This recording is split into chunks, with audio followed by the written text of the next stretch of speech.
the value of self-control and temptation. Kini kay Joseph, ang temptation ngayon sa bubang diriya is sexual temptation.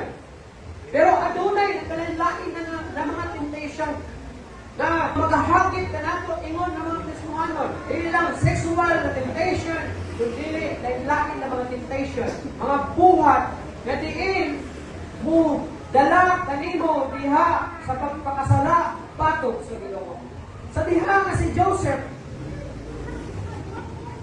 gibaligya sa mga taga-Ehipto ingon nga ulipon o gihimo kining sulubuon. Na-promote siya o gihimo siyang sinaligan sa panimalay sa mao nga agalon. Sa diha nga nahimo siyang sinaligan, giingnan siya sa agalon na makahimo ikaw sa pagbuot sa tanan diri sa tibuok na panimalay. Ayaw lang o ilagti ang ako ang asawa. Walay labot ang iyang asawa sa iyang pagbulotan, pagkontrol diya sa balay. So sa kaadlaw, sa diha nga wala ang maong nga agalon, ang asawa nangita o pamaagi para matingkal niya si Joseph. So kay si Joseph usa ka Hudyo o usa ka ambungan, isukaan o sa kabuutan ng tao, isulay kini niya og tingkal. Ha?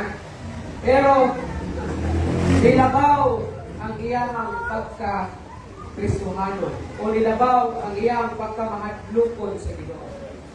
So mipasulapi kaniya ang ginatawag self-control. So ingon sa mga Kristohanon, kinahanglan kabalo kita mo kontrol sa ato ang kagalingon.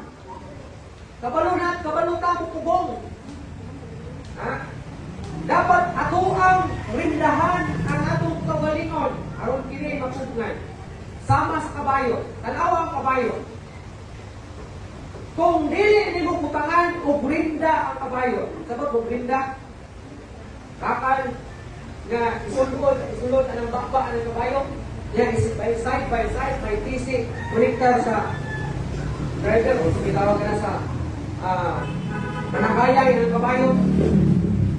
Kung walay brinda ang kabayo, yasakyan nimo, hindi mo na pakontrol.